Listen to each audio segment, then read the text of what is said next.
주님께서 여러분과 함께 요한이 전한 거룩한 복음입니다.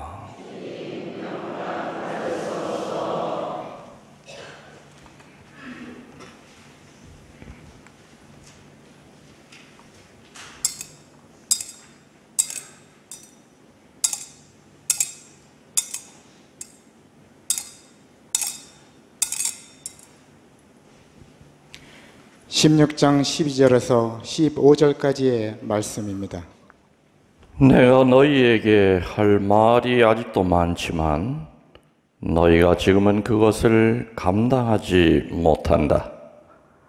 그러나 그분 곧 진리의 영께서 오시면 너희를 모든 진리 안으로 이끌어 주실 것이다. 그분께서는 스스로 이야기하지 않으시고 들으시는 것만 이야기하시며 또 앞으로 우리 일들을 너희에게 알려주실 것이다. 그분께서 나를 영광스럽게 하실 것이다. 나에게서 받아 너희에게 알려주실 것이기 때문이다. 아버지께서 가지고 계신 것은 모두 나의 것이다. 그렇기 때문에 성령께서 나에게서 받아 너희에게 알려주실 것이라고 내가 말하였다. 주님의 말씀입니다. 모두 앉아주십시오. 찬미 예수님. 지난 주일이 무슨 대축일이었습니까? 성령강림 대축일 날 강론 들으시고 난 다음에 봉헌하러 나와가지고 뭐 뽑았죠? 뭐 하나씩 뽑아 가셨잖아. 다 기억하세요? 근데 그 열매 맺어야 되신단 말이에요. 맞죠? 맞아요. 지난 주일날 제가 성령이 어떤 분이라고 그랬는지 기억하세요?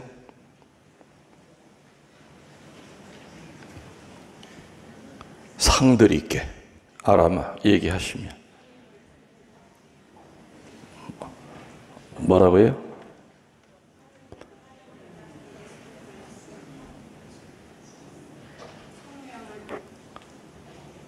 에?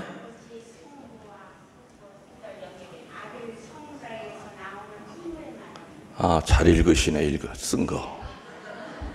그래도 그걸 적어 놓으셨었네. 적어 놓은 거기 때문에 상을 못 드려.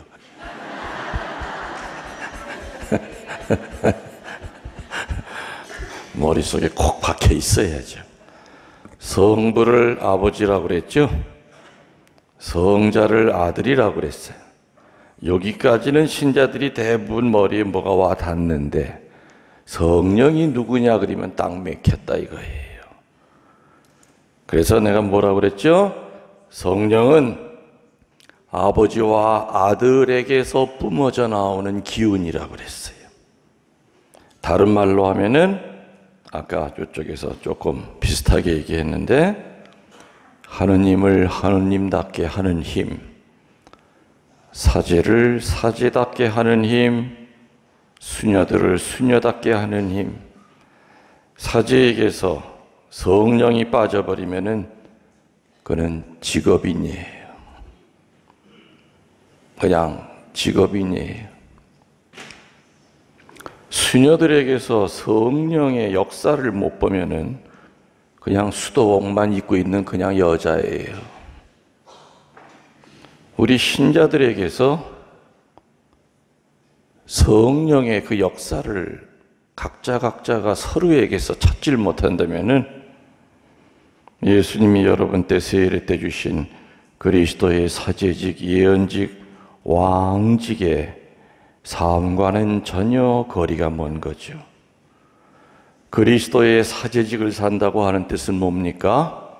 봉사하는 데 있어요.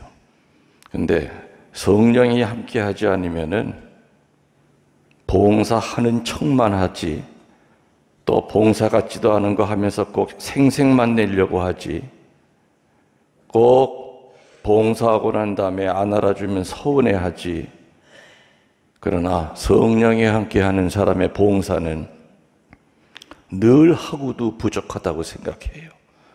누가 알아주든 안 알아주든, 누가 보든 안 보든 왼손이 하는 거 오른손이 모르게 하려고 무던히도 애를 써요.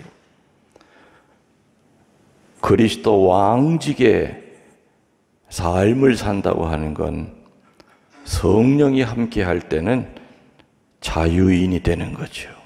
노예들은 쇠사슬에 묶이고, 그리고 허리에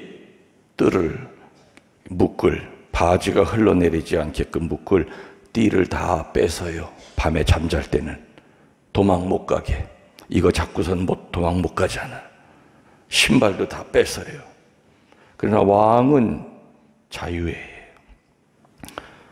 그리스도 왕처럼 우리 평신도들도 바로 성령이 함께 할 때는 모든 것로부터 자유로워져요.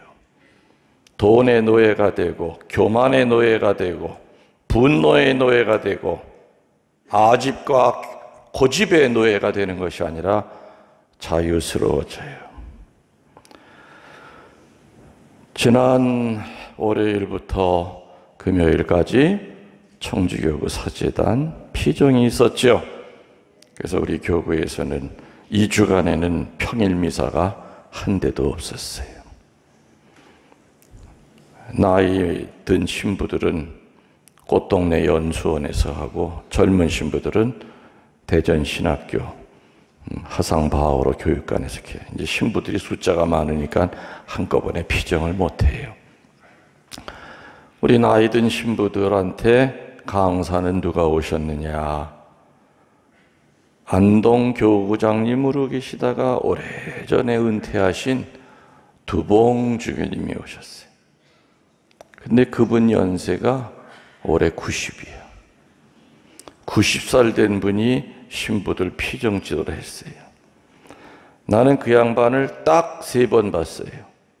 옛날에 70년대 신학생 때 신학교에 와서 한번 이렇게 미사하실 때 강론하셨고, 두 번째는 한 25년 전에 또 청주교구 사제단 피정할 때 한번 뽑고, 요번이 3번째.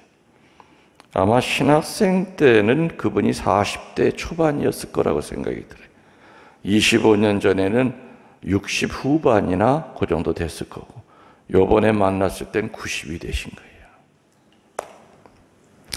이제는 연세가 있으시니까 목소리도 다 그냥 쉰 소리가 나고 겨들어가요. 그리고 프랑스 분이지만은 한국 사람보다도 한국말을 더 잘했던 분인데, 근데 이제는 발음이 조금 잘 안 들려. 이렇게 연세가 드시면서 몸이 쇠약해지고 그런 건 어쩔 수 없죠. 근데 안 변하는 게 있었어요. 수십 년 전에 봤을 때나 지금 봤을 때나 뭐냐? 애기 같아요. 혼자 깔깔깔깔대고 그냥 아주 하얀 백지 같은 분이야. 하얀 백지 같이. 그리고 그분을 이렇게 일주일 동안 이렇게 보면서 그분이 하는 강론 내용은 귀에 하나도 안 들어왔어. 뭔 얘기인지 못 알아들으니까. 그리고 그 양반보다 훨씬 더 피정지도 잘했던 피정 강사들도 많다 보니까 강론 내용보다 난 그분의 그 모습이에요. 자유인이구나. 그분에게는 권위라고 하는 것은 찾아볼 수가 없었어요. 어른들은 권위가 있어야 되죠. 근데 권위는 참다운 권위가 나오려면 인격이 있어야 돼요. 인격이 없는 인간에게 권위를 주면은 권력을 휘둘러요.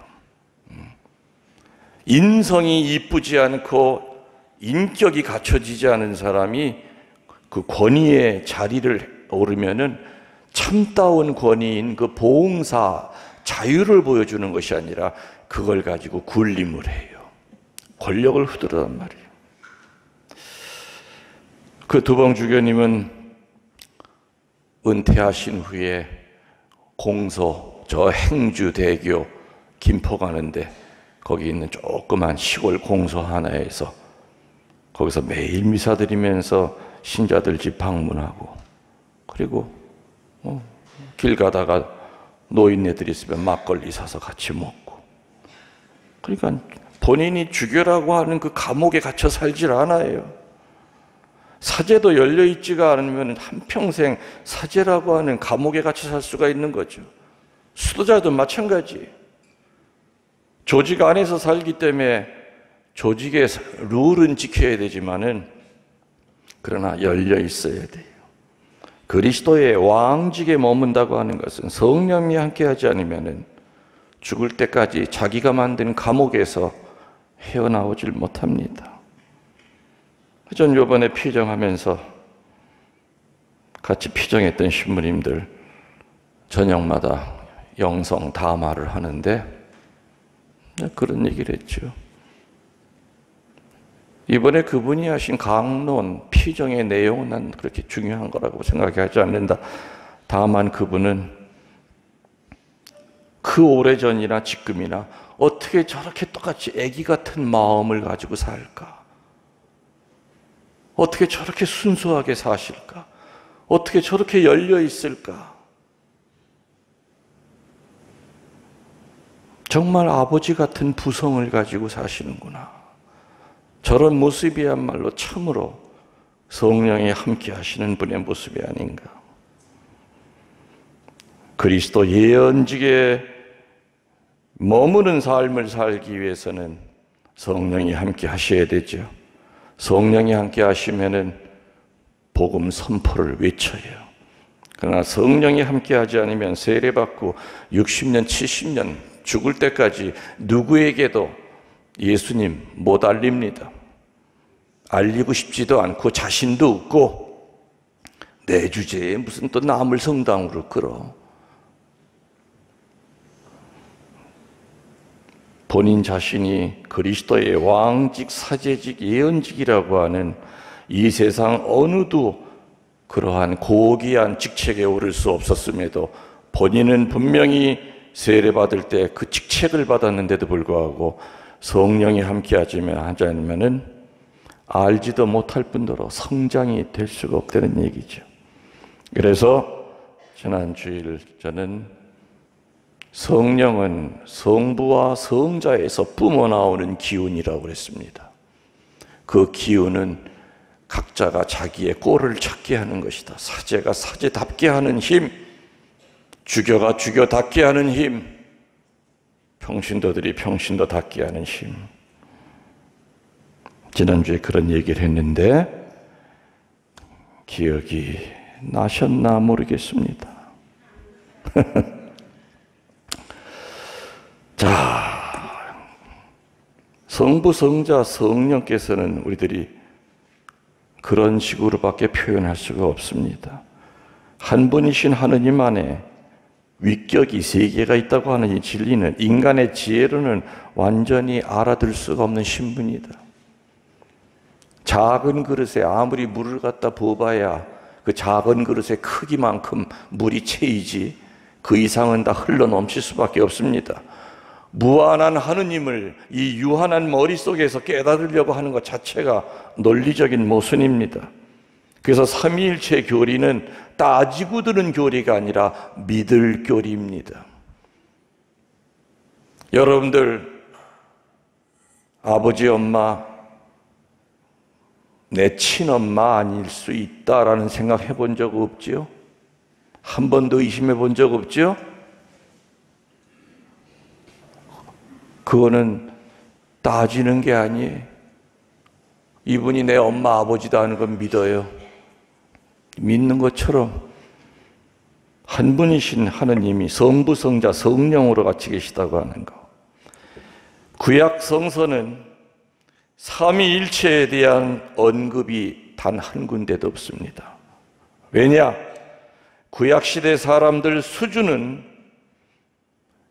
삼위일체를 알기가 어려운 수준이었기 때문에 오로지 유일하신 하느님 야훼에 대한 신앙만을 구약 성서에서는 가르침으로 줍니다. 그러나 신약 성서에서는 여러 군데 구체적으로 계시하고 계시죠. 루카복음 1장 35절에 뭐라고 나옵니까? 성령이 너에게 내려오시고 거룩히 높으신 분의 힘이 감싸 주실 것이다. 그러므로 태어나실 거룩한 아기를 하느님의 아들이라 불릴 것이다. 요한복음 14장 9절에도 성부, 성자, 성령, 하느님은 성부, 성자, 성령으로 위격으로 존재한다는 것을 신약 성서에는 여러 군데 얘기합니다. 삼위일체는 한 하느님 안에 서로 구별되면서 완전히 동등하신 삼위가 계시고 그 삼위의 관계는 사랑으로 결합되어 있음을 알려주고 있습니다. 삼위일체의 삶은, 다른 말로 하느님의 사랑은 구체적으로 삼위일체의 사랑으로 표현이 됩니다. 삼위가 누구누구시라고요? 성부, 성자, 성령. 근데 이 세 분이 사업을 하셔. 무슨 사업 하시는 줄 아세요? 투기 사업? 세 분이 사업 중에서 제일 아름다운 사업이 무슨 사업이에요? 성부께서는 창조 사업을 하셨고 지금도 하고 계시고, 성자께서는 무슨 사업? 구원 사업을 하셨고, 성령께서는 무슨 사업이요? 성화 사업. 세 분이 다 회사를 차려놓고 사업을 하고 계신데, 성부는 창조 사업이요, 성자는 구원 사업이요, 성령은 성화 사업이다. 천주교 교리지요? 성부는 무슨 사업 하신다고요? 세상 모든 살아있는 것을 만들어 주셨다는 얘기입니다. 내가 세상에 태어난 것부터 모든 것이 그분의 사랑으로 창조됐다는 겁니다. 그래서 창조 사업의 밑바탕에는 사랑이 없으면 안 돼요. 사랑이 밑바탕이 되어 있을 때 창조가 되는 거죠. 미움이 밑바탕이 되어 있을 때는 파괴가 됩니다. 맞습니까? 틀립니까? 미움을 가지고 누구를 대할 때는 양쪽이 다 파괴가 됩니다. 그러나 새로운 창조를 이룰 때는 그 바닥에는 사랑이 깔려 있어야 됩니다. 인간은 창조 사업의 협조자라고 합니다. 크리스찬은 모범을 보여야 할 특별한 협조자라고 합니다. 그래서 자연보호라든지 낙태 반대 이런 데 앞장서야 된다고 교회의 가르침은 전하고 있습니다. 생명을 죽이는 것은 반창조적이고 반인간적인 모습이다. 그래서 우리는 교회에서, 가정에서, 직장에서 나의 친절, 미소, 온유 때문에 주변 사람들에게 평화로움을 가져다주는 영적인 창조의 협조자로 살아야 됩니다. 성부께서는 무에서 유를 창조하셨지만은 사랑에 의거하여 우리들은 살아가면서 그분의 협조자이기 때문에 그분이 세상을 사랑으로 창조한 것처럼 내가 몸담고 있는 이 공동체 안에서 우리는 창조를 해야 됩니다. 어려운 것이 아니지요. 따뜻하게 웃어주는 것도 영적인 창조입니다. 말 쏴붙이는 것이 아니라 말 한마디도 친절하게 해주는 것도 영적인 창조입니다. 온유하게 사람들을 대하는 것도 영적인 창조입니다. 한마디로 주변 사람들에게 평화를 가져다 주는 것이 바로 영적인 창조입니다. 성부께서 사랑으로 세상 창조하시고 지금도 진행형이듯이 우리들도 그분의 협조자이기 때문에 영적인 창조를 해야 될 선택권이 있는 것이 아니라 의무가 있습니다. 두 번째로 성자는 무슨 사업 하신다고 그랬습니까? 구원 사업. 죄 많은 인간 쪽에서는 개선을 할 수 있는 능력이 없었습니다. 끊어진 다리를, 하느님과 우리 사이에 죄 때문에 끊어진 그 다리를 인간 쪽에서는 아무리 보수공사를 해도 다리가 연결시킬 재간이 없었습니다. 인간의 죄가 너무 컸기 때문에. 그래서 하느님 쪽에서 끊어진 다리를 이으시게 하려고 성자를 보내신 것이 바로 성자의 구원 사업입니다.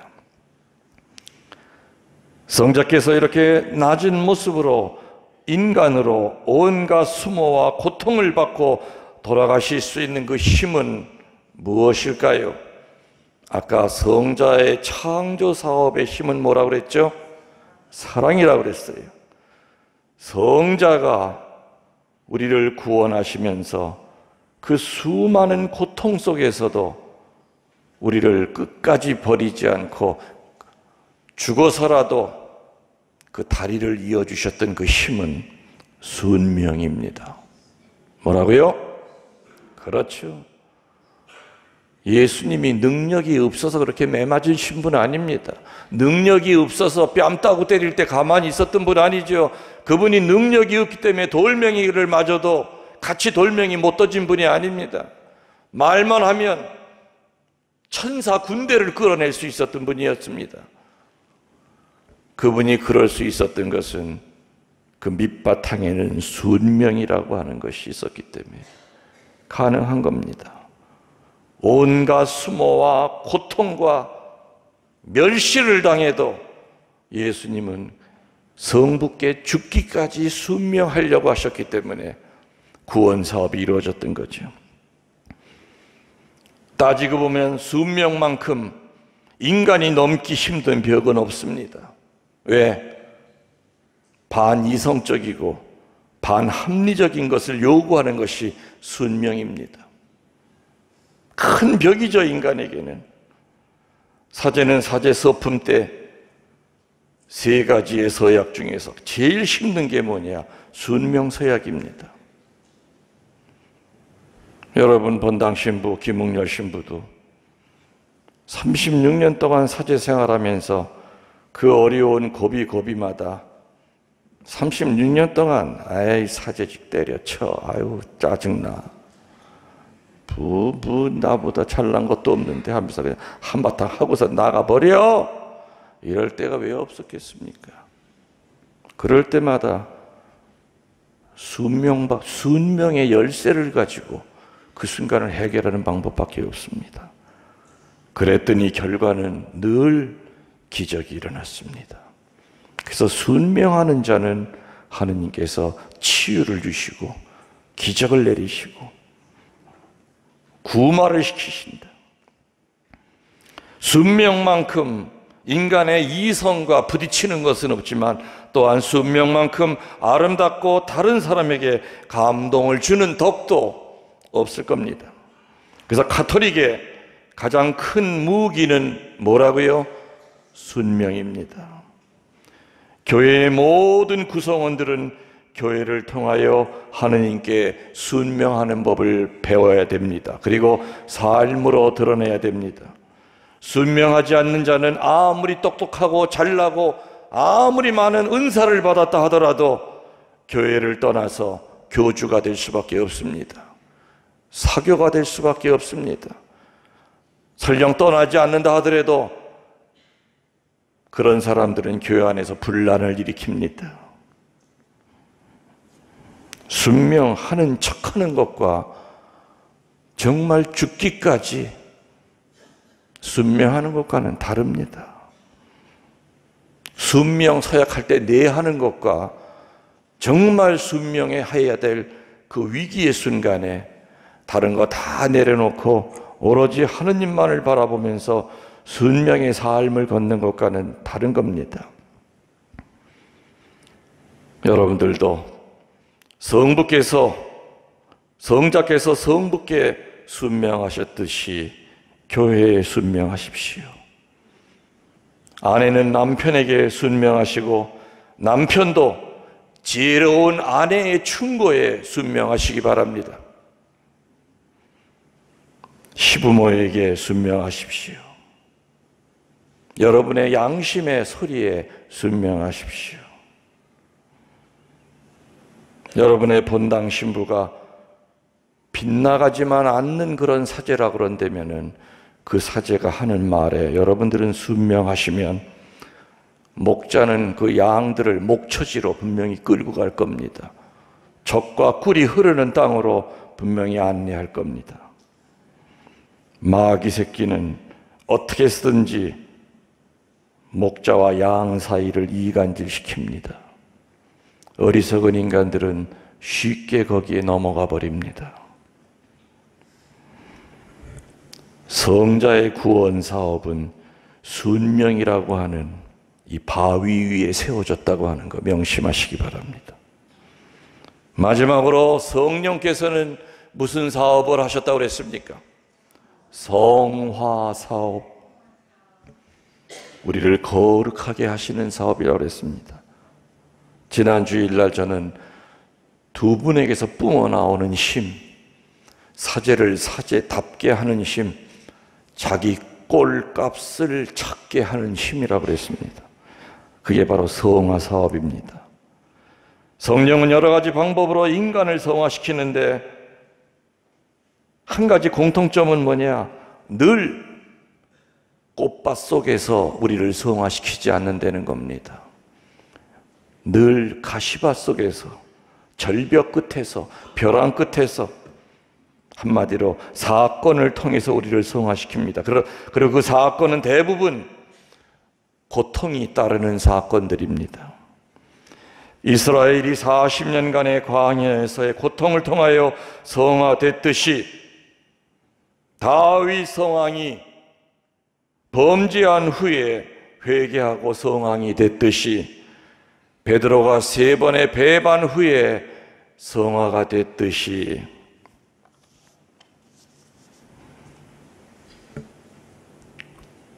고통의 사건을 통해서 우리를 성화시킵니다.